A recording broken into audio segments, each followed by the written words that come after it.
esse é o 16º programa da série Paulo Freire Vivo para a TV UFPB.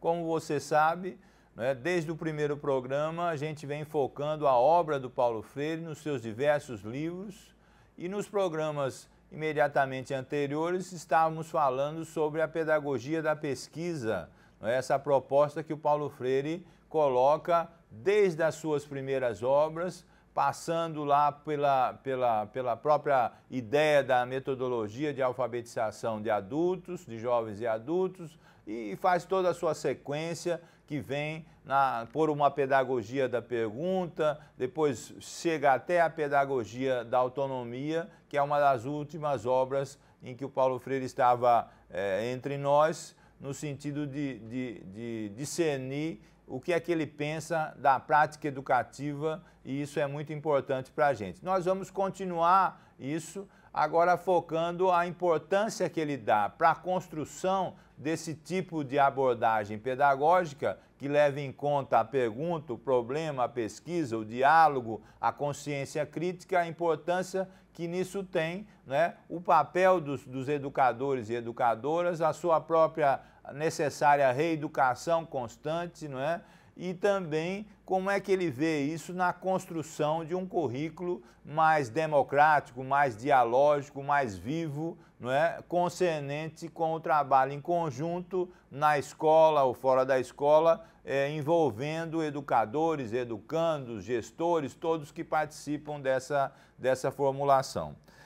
Um dos destaques que eu preciso dar também nesse programa é algumas coisas que eu fui escrevendo e fui publicando, e uma delas que eu faço uma sequência nesse programa e nos últimos é um artigo que publiquei na revista EJA em Debate do Instituto Federal de Santa Catarina, onde eu discuto justamente Paulo Freire e a pedagogia da pesquisa. Num desses trechos desse artigo, que mostra justamente essa ligação que eu quero focar agora com a atividade docente e com o currículo, eu escrevi o seguinte, veja só, eu queria destacar aqui literalmente, o processo de construção coletiva do conhecimento, eu digo lá no artigo, que tem na pesquisa seu caminho fundamental, seria mediado por ações dialógicas e, desta ótica, sua construção não deveria ser uma doação dos supostos detentores exclusivos do saber elaborado escolar,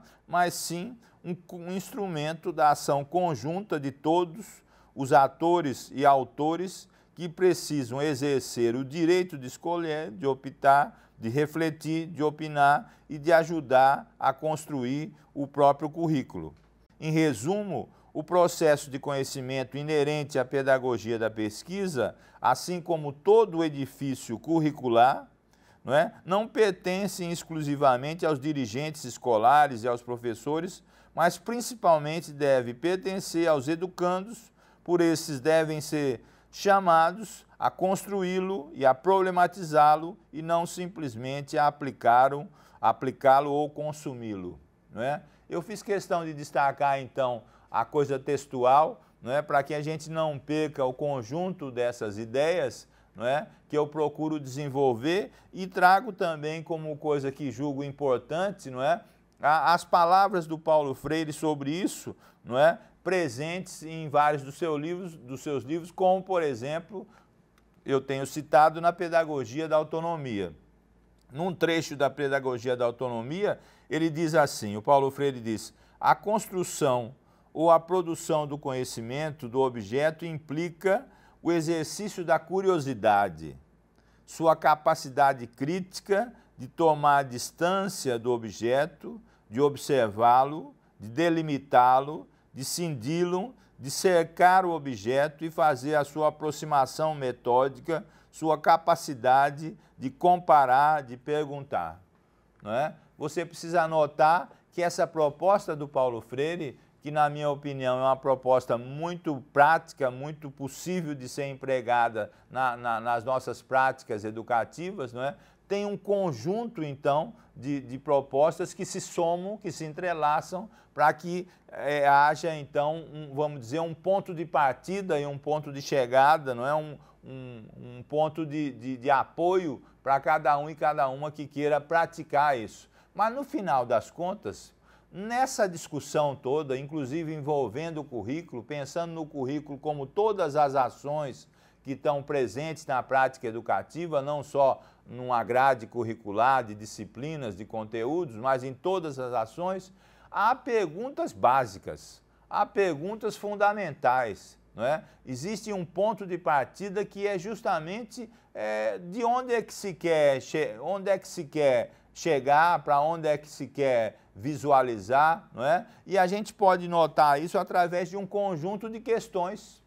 não é? Já que a gente está falando de pedagogia da pergunta, um conjunto de questões que pode nortear o começo do raciocínio sobre isso. O que aprender? Como aprender? Aprende-se individual ou coletivamente? O que é o conhecimento? Ele é um conhecimento neutro ou ele tem a sua politicidade, não é? Quem é que deve escolher conteúdos? O conhecimento dos alunos, dos educandos, deve integrar esse currículo? Que diálogos de saberes devem compor o currículo? Não é? Partindo da ideia do Paulo Freire e de tantos outros educadores que o saber dos educandos é uma parte da prática educativa que precisa ser levada em consideração. Essas questões, então, nos ajudam, né? Como é que os livros didáticos nos ajudam a pensar sobre isso? Veja que são várias questões que a gente pode trazer, não é? Para que isso seja um embasamento inicial dessa reflexão e dessa possibilidade concreta de modificação das nossas relações na sala de aula, nas práticas educativas, inclusive fora da sala de aula, para que isso tenha um caminho diferente, um resultado diferente, para que as nossas aulas, os nossos trabalhos sejam cada vez mais curiosos, mais críticos, não é? E essas coisas todas, quando o Paulo Freire pergunta, no final, vem aí respostas ao longo de toda a sua obra, não é? O que é aprender? Como é que se aprende? Se aprende sozinho? Se aprende coletivamente? Não é? Que conteúdos que devem ser trabalhados? Não é? Como é que devem ser trabalhados, inclusive os conteúdos ditos básicos ou conteúdos comuns que devem ter, não é? Hoje no Brasil, por exemplo, se discute a questão do currículo comum, não é? Estamos numa época muito importante para refletir sobre isso e o Paulo Freire nos ajuda com a colaboração e com a contribuição e com o paralelo de outros autores a pensar sobre isso, a pensar como é que essa construção curricular, veja como se diz, com essa construção curricular deve ser feita, né? Ele não advoga um currículo prescrito, pronto, verticalizado, que cai na sala de aula como se fosse de paraquedas, vamos dizer assim, para falar simples. Ele propõe um currículo que seja construído coletivamente, inclusive com a participação dos educandos nesse processo, de todos que participam desse processo, né? E eu queria destacar para ele o destaque da participação, da liderança dos professores como intelectuais, não é? Como intelectuais, não aquela ideia de intelectual de alguém de outro planeta, não é? Com aquele óculos de fundo de garrafa, aéreo, etc. Intelectual no sentido daquele que trabalha com o conhecimento, com a aprendizagem, e os professores e professoras, educadores e educadoras são tipicamente intelectuais no sentido de trabalhar com o conhecimento. Não é? Como é que esses agentes da educação, não é, têm um papel absolutamente decisivo em tudo que a gente está falando? Não é? É muito importante isso porque a questão da educação dos educadores, da reeducação dos educadores, é também um tema central para o Paulo Freire e faz parte dessa ideia geral de educação que ele traz, não só ligada à alfabetização, ligada à educação como um todo, não é? E que ele traz ao longo da sua obra. Então, eu queria mais uma vez chamar a atenção aqui para uma citação que eu vou trazer, uma fala do Paulo Freire, justamente sobre o educador, a educadora. Veja só como ele fala, não é? Ele diz assim: o educador democrático não pode negar-se o dever de, na sua prática docente, reforçar a capacidade crítica do educando, sua curiosidade, sua insubmissão, não é? Uma das suas tarefas primordiais é trabalhar com os educandos a rigorosidade metódica com que devem se aproximar dos objetos cognoscíveis. E esta curiosidade, essa rigorosidade metódica não tem nada a ver com um discurso bancário meramente transferidor do perfil, não é, do objeto ou do conteúdo. Perceba que num ponto central dessa proposta, não é, como não poderia deixar de ser, não única, não é, mas está aí o desempenho e o trabalho dos educadores e das educadoras, e o Paulo Freire traz isso com muita clareza em todo o seu discurso, em todas as suas propostas, não é? Ele diz que o educador e educadora deve ser sempre um reinventor das práticas educativas, no sentido de que nelas o educando trabalhe os conteúdos de maneira criativa, de maneira curiosa, não é? E que isso não seja uma coisa passiva, pronta, empacotada para ser transmitida para ele, não é? Esse é um ponto fundamental que a gente vai continuar na segunda parte desse programa, mas desde já a gente destaca que para o Paulo Freire essa proposta pedagógica que inclui o diálogo, a pesquisa, a pergunta, a curiosidade,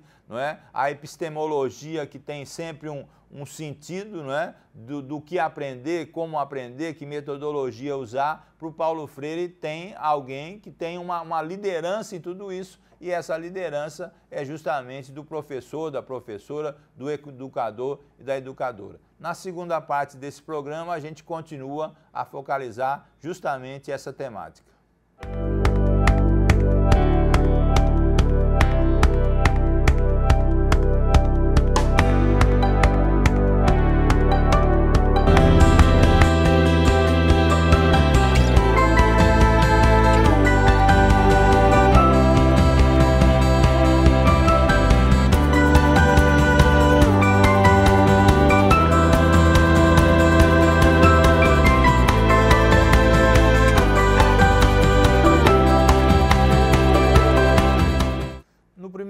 Então, desse programa, a gente dizia que nessa construção do currículo, segundo Paulo Freire, o papel dos educadores, dos professores, tem um foco central, não é? Justamente porque, para o Paulo Freire, o professor, a professora, precisa ser um reinventor dos meios pelos quais, não é, o próprio currículo se coloca de uma maneira cada vez mais democrática, cada vez mais construída coletivamente, não é? Mesmo que ele venha com os conteúdos fixados. Eu queria, inclusive, ver isso, porque muita gente diz que não, isso aí já chega pronto para ser colocado, seja pelas políticas educacionais, pela verticalização que existe de conteúdos, etc. Mesmo assim, com o conteúdo, vamos dizer, pré-colocado, a forma de trabalhá-lo, a forma de trabalhar os conteúdos pode ser de maneira cada vez mais curiosa, mais problematizada, e o papel do educador seria reinventar justamente isso. Veja só, vale a pena repetir o que o Paulo Freire foca em relação a isso, e eu queria então trazer mais uma vez essa citação que o Paulo Freire já fez, a gente já fez anteriormente. Ele diz que o papel do educador deve ser um inventor e um reinventor constante dos meios e dos caminhos com os quais mais e mais facilite a problematização do objeto a ser desvelado e finalmente apreendido pelos educandos. Sua tarefa não é de se servir desses meios e desses caminhos para desnudar ele mesmo o objeto e depois entregá-lo paternalisticamente aos educandos, a quem negasse o esforço da busca indispensável ao ato de conhecer.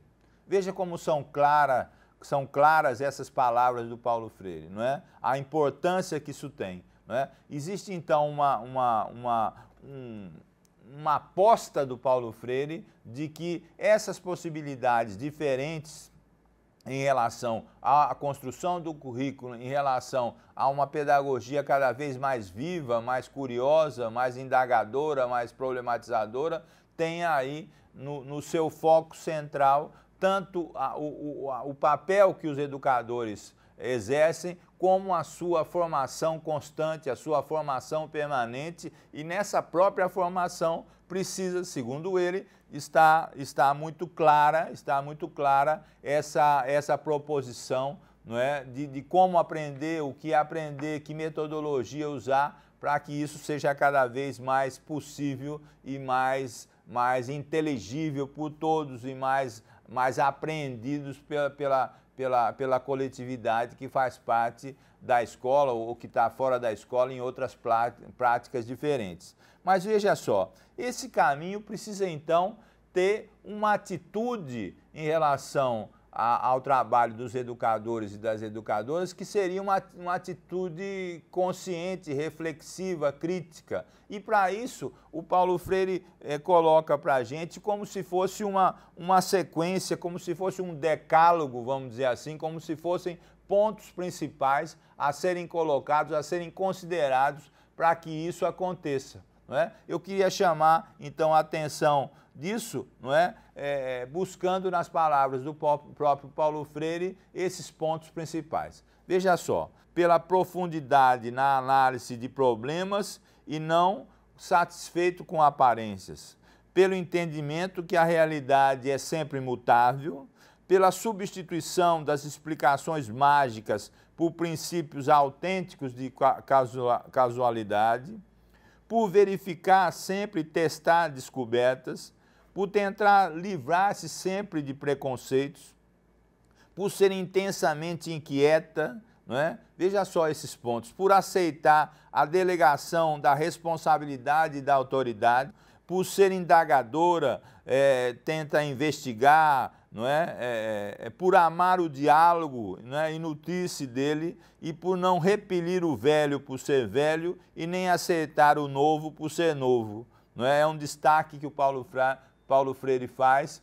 num dos seus livros principais, que se chama Educação para a Mudança, Educação e Mudança Social. Não é? É importante também destacar, mais uma vez, que a gente faz essa sequência, esse raciocínio, sempre fundamentado nas obras do Paulo Freire, e hoje, nesses programas imediatamente anteriores, eu venho citando várias obras onde esse foco está mais colocado, não é? Mas são várias obras, a Pedagogia da Pergunta é uma delas, não é? A Pedagogia do Oprimido é outra, Educação em Mudança, não é? Na Pedagogia da Autonomia, são várias obras em que o Paulo Freire mostra o quanto essa questão, não é? Inclusive da construção curricular, para ele tem uma importância fundamental na feitura, vamos dizer assim, de uma educação diferente, de uma educação que ele chama transformadora, libertadora, não é? Isso é importante para a gente notar.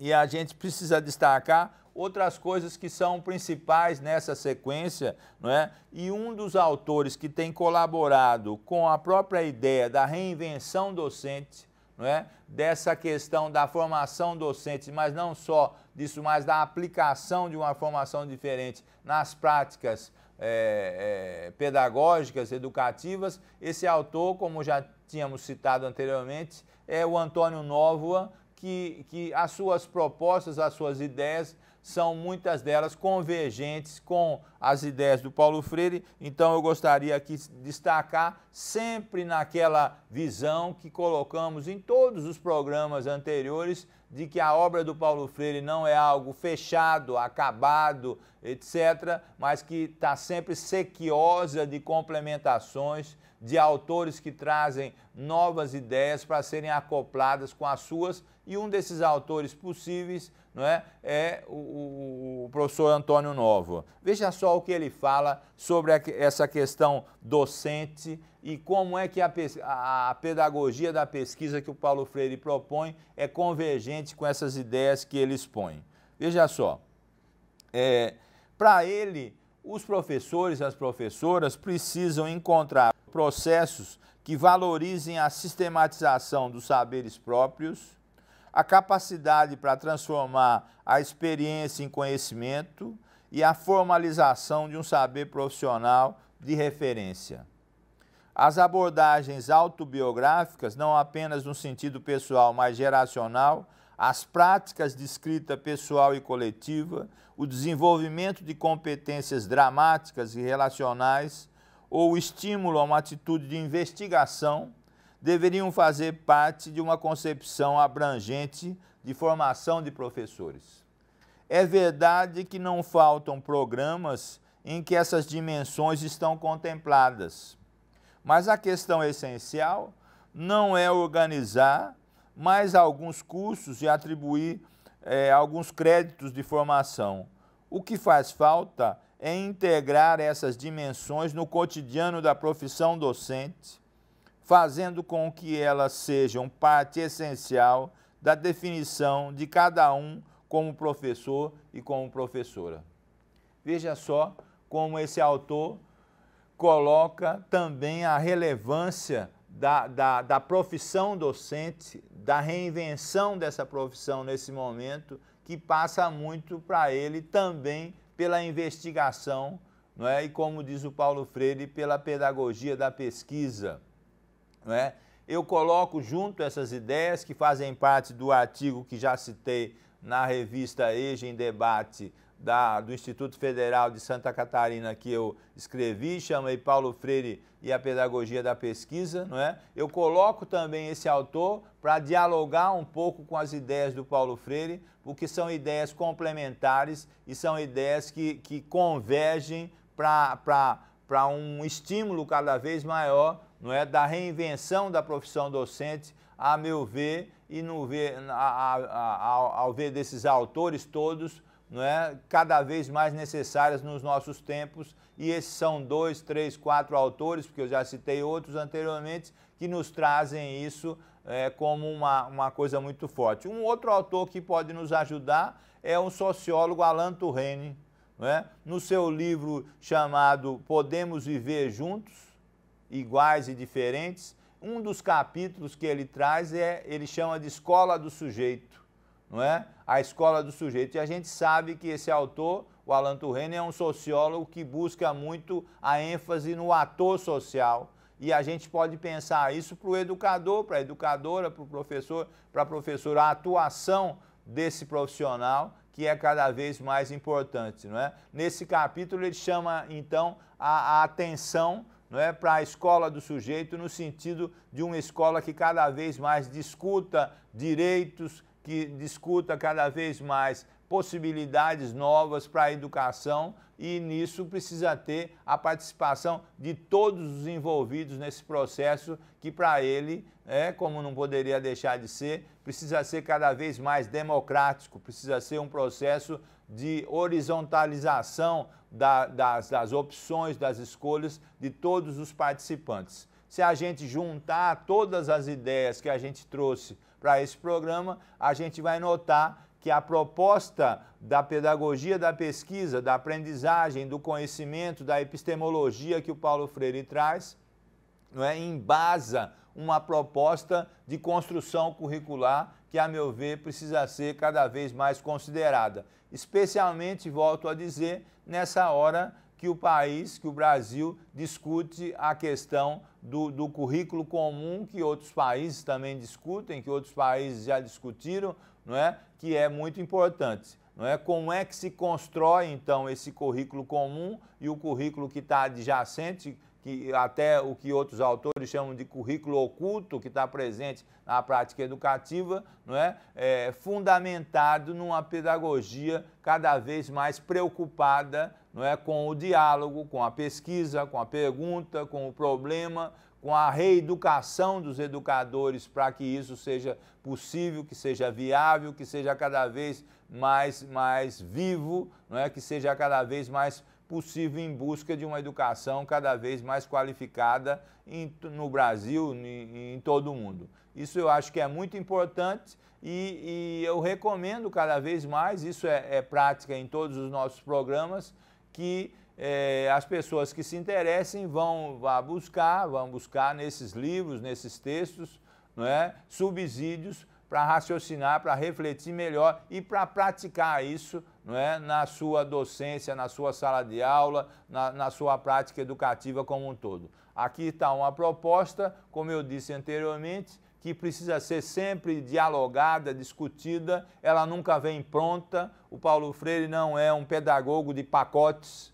não é um pedagogo que venha trazer pacotes para alguém só cumprir, só executar. Ele sempre traz a discussão, o diálogo, a proposta de indagação, de pergunta como um dos seus núcleos principais. Não é? A gente vai continuar essa programação e certamente os assuntos deste e de outros programas vão novamente se revelar na nossa sequência para essa programação do Paulo Freire Vivo na TV UFPB.